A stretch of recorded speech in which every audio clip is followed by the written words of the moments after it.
Energy Corner bersama saya Bramudia Prabowo untuk mengulas begitu ya bagaimana kinerja dari anak usaha Pertamina itu Pertamina Hulu Energy. Saat ini kami telah bersama dengan Direktur Utama Pertamina Hulu Energy Khalid Said Salim dan sudah ada di samping saya. Selamat pagi. Pagi, Pak Khalid. Apa kabar Pak Khalid? Alhamdulillah baik Pak. Sehat ya Pak ya? Sehat. Ya. Oke, tentunya kami akan membahas seputar kinerja dari Pertamina Hulu Energy. Kami mendapat kabar dan juga kami melihat secara data begitu Pak Khalid. Ya. Di mana selama 10 tahun ke belakang ini kinerja dari produksi migas Pertamina Hulu Energy meningkat sebesar 8%. Ini angka yang tentunya sangat baik sekali begitu. Apa resep rahasianya dan juga strateginya bisa meningkatkan produksi hingga angka 8% Pak Khalid? Oke, terima kasih Mas Bram. Betul sekali bahwa PHI ini dalam kurun waktu 10 tahun terus tumbuh. Tadi disampaikan bahwa untuk minyak pertumbuhan itu sampai dengan 8%, sementara untuk gas 6%. Jadi ada beberapa faktor yang menopang kenaikan dari produksi tersebut gitu ya. Pertama, bahwa pengembangan lapangan-lapangan di organik ini cukup masif gitu ya. Dan kegiatan itu terdiri dari pemboran, kemudian ada namanya workover atau kerja ulang pindah lapisan, dan juga ada beberapa kegiatan yang sudah masuk ke fase secondary atau tertiary. Tertiary itu bisa juga mungkin kita kenal dengan steam flood atau dengan EOR ya, Enhanced Oil Recovery gitu ya. Kemudian di kegiatan anorganiknya memang di dalam kurun waktu 10 tahun tadi ada beberapa kita mengakuisisi lapangan-lapangan yang eksterminasi, mungkin mulai dari Mahakam di 2018, mungkin yang cukup besar di tahun 2021 itu adanya WK Rokan, serta di luar negeri, terutama di Irak kita menambah PI yang tadinya 10% menjadi 20%. Dan yang terakhir tentu kita industri oil and gas ini sangat dekat dengan teknologi. Nah, pendekatan teknologi yang kita pakai itu juga cukup membantu, dan terakhir bahwa digitalisasi ini juga sangat membantu atau merespon dari semua kegiatan kita, baik dari eksplorasi, development maupun dari sisi pemeliharaan peralatan. Mungkin itu yang menjawab pertanyaan yang di awal. Oke, baik. Ya. Pak Khalid, tentunya kita pahami bersama begitu ya bahwa ketidakpastian global, tensi geopolitik begitu terjadi di berbagai negara. Ya. Apakah hal-hal tersebut dan juga sentimen negatif dari global ini juga turut mempengaruhi dari kinerja produksi dari Pertamina Hulu Energy? Saya kira sangat dipengaruhi oleh geopolitik, kondisi-kondisi global yang ada gitu ya. Nah, kami merasakan dari sisi operasi ya, terkait dengan geopolitik ini ada rantai supply yang cukup terganggu untuk mensupport dari kegiatan katakanlah pemboran dan sampai ke tahapan produksi gitu ya. Kemudian juga dari sisi komersial gitu ya, dari komersial juga sangat mempengaruhi dengan kondisi. Ada nilai positif, ada nilai negatifnya gitu ya. Katakanlah kemarin Rusia dan Ukraina konflik ya, di mana harga gas cukup meningkat khususnya yang untuk LNG gitu ya. Di sisi lain juga kita melihat ada beberapa faktor yang menjadi tantangan tersendiri buat kita gitu ya. Nah, akhirnya semua fluktuasi ini baik itu harga minyak sangat mempengaruhi dari keekonomian operasi produksi kita gitu ya. Nah, PHI sangat merespon kondisi dari kondisi-kondisi ini. Kita punya tata nilai akhlak gitu ya, mulai dari amanah, kompeten dan seterusnya. Nah, itu bagaimana kita mengadop atau cukup merespon dengan cepat kebutuhan-kebutuhan yang tentunya sangat-sangat mensupport dari kegiatan kita sendiri.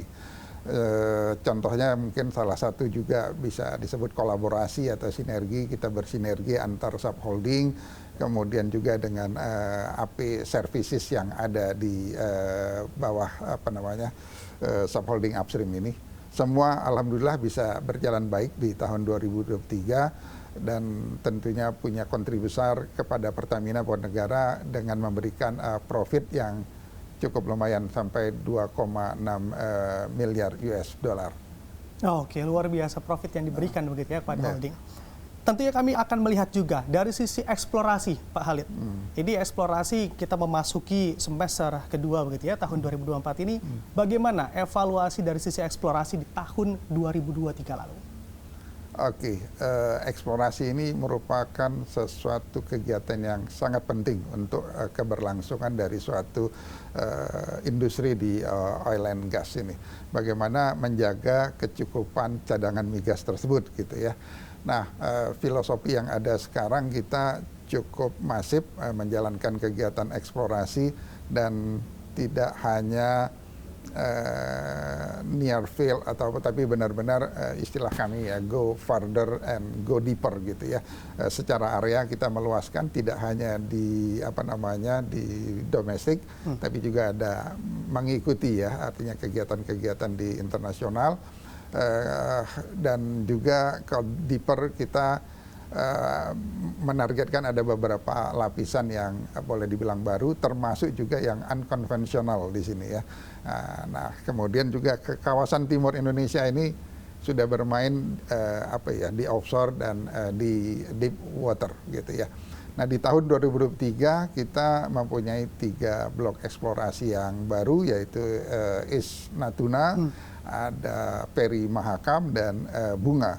Nah, mudah-mudahan capaian yang sudah kita peroleh, terutama 2C atau sumber dayanya ini nanti berevolusi menjadi cadangan dan bisa diproduksikan.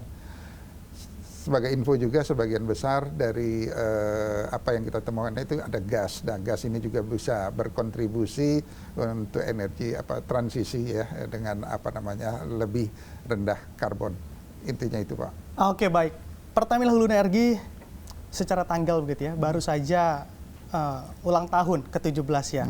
Kita juga berbicara terkait kontribusinya kepada negara. Selama 17 tahun terakhir ini, bagaimana kontribusi dari Pertamina Hulu Energi kepada kebutuhan migas negara kita? Dan kiranya bagaimana juga untuk memenuhi target-target kebutuhan migas di Indonesia ini, Pak Khalid? Oke, gambaran saat ini bahwa produksi migas untuk minyak kita sekitar 68-69% dari produksi nasional. Untuk gas itu sekitar 34% dari produksi nasional. Tentunya untuk mensupport ini kita punya semacam strategi, ada kita sebut sebagai energy security, artinya usaha-usaha yang dilakukan tetap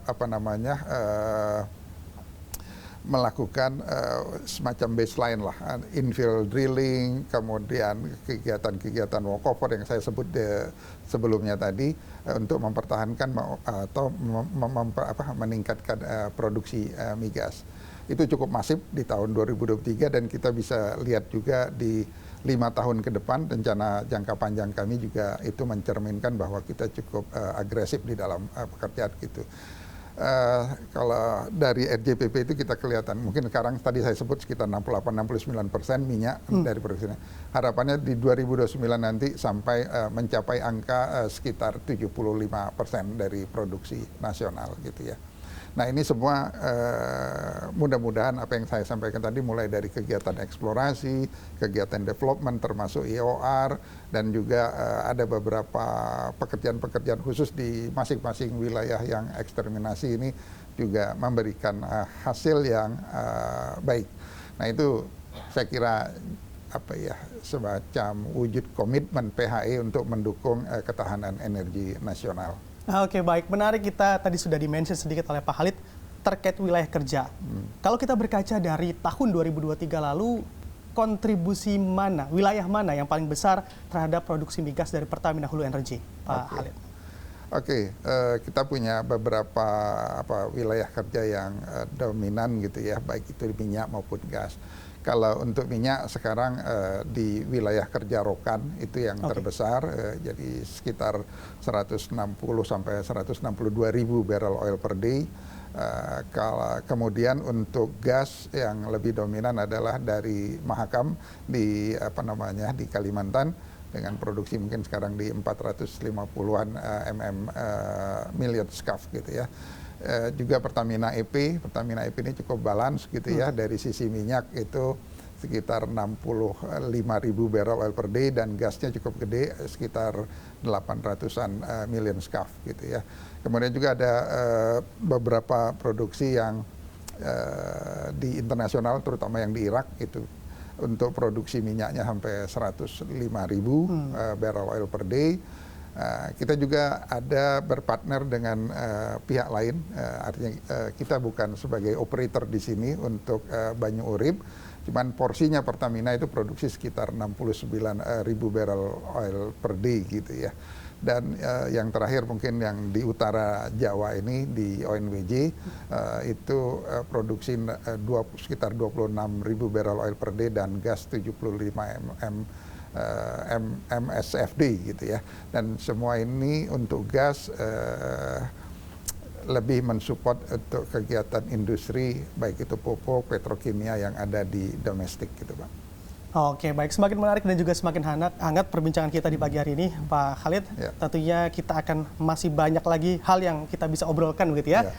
Dan usai jeda kita akan lanjutkan kembali ngobrol-ngobrolnya. Tetaplah bersama kami di Energy Corner, Squawk Box CNBC Indonesia.